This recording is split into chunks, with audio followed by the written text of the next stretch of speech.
నేడు కాళేశ్వరం ప్రాజెక్టు పరిశీలనకు వస్తున్న సీఎం రేవంత్ రెడ్డి మంత్రులు ఎమ్మెల్యేలు ఎమ్మెల్సీలకు ఘన స్వాగతం పలికారు రేగొండ మండల కాంగ్రెస్ పార్టీ నాయకులు.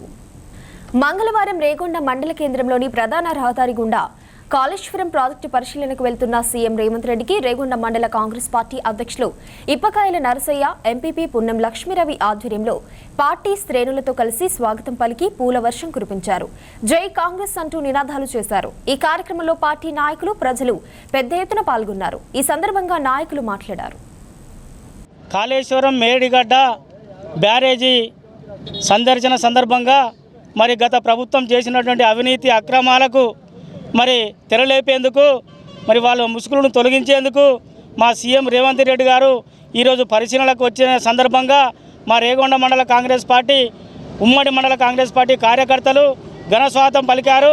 మరి అలాగే గత ప్రభుత్వం చేసినటువంటి దుశ్చర్యలు, మరి లక్షల కోట్ల దుర్వినియోగం, ప్రజాధనాన్ని దుర్వినియోగం చేసిన సందర్భంగా మరి ఈరోజు కనీసం కల్వకుంట్ల చంద్రశేఖరరావు గారు అసెంబ్లీకి రాకుండా మరి దొంగ దోపుచులాడుకుంటూ ఇంట్లోనే పండుకుంటూ, ఫామ్ హౌస్లో పండుకుంటూ మరి ఈ దుర్వినియోగం చేసిన సొమ్మును మరి జవాబుదారీగా ఉండాల్సిన పరిస్థితి ఉంటుందని, మరి ఆ జవాబు చెప్పవలసిన అవసరం ఉందని మరి తెలియకుండా తప్పన ప్రశ్నించదేమోనని ఆ ఆలోచనతోని దొంగ దోపుచులాడుకుంటూ మరి పక్కదోన పట్టుకుంటూ ఫామ్ హౌస్లో పండుకుంటూ తప్పించుకొని తిరుగుతుంటే కేసీఆర్ ఖబర్దారు, ఏ రోజైనా నీకు ప్రజలు గుణపాఠం చెప్తారు.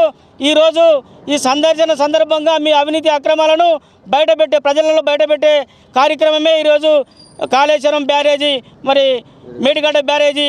ఈ సందర్భంగా మరి మీ అవినీతిని అక్రమాలను బయటపెడతారని ఈ సందర్భంగా గుర్తు చేస్తూ మరి అదేవిధంగా ప్రజలు కూడా ఆశిస్తున్నారు. బీఆర్ఎస్ తెలంగాణలో బీఆర్ఎస్ పార్టీ చేసినటువంటి అవినీతి అక్రమాలు ఒక కాళేశ్వరం మేడిగడ్డే కాదు, ప్రతి దానిలో కూడా రైతు బంధు కానీ, మరి దళిత బంధు కానీ, ప్రతి స్కీములలో అవినీతి అక్రమాలకు పాటుపడి మన బీఆర్ఎస్ కార్యకర్తలకే మరి సొమ్ము దాచిపెట్టే విధంగా కార్యకర్తలకే మరి అవి బినామీ పేర్లతోని సొమ్ము చేసుకున్నటువంటి దర్పణాలు ఉన్నాయి.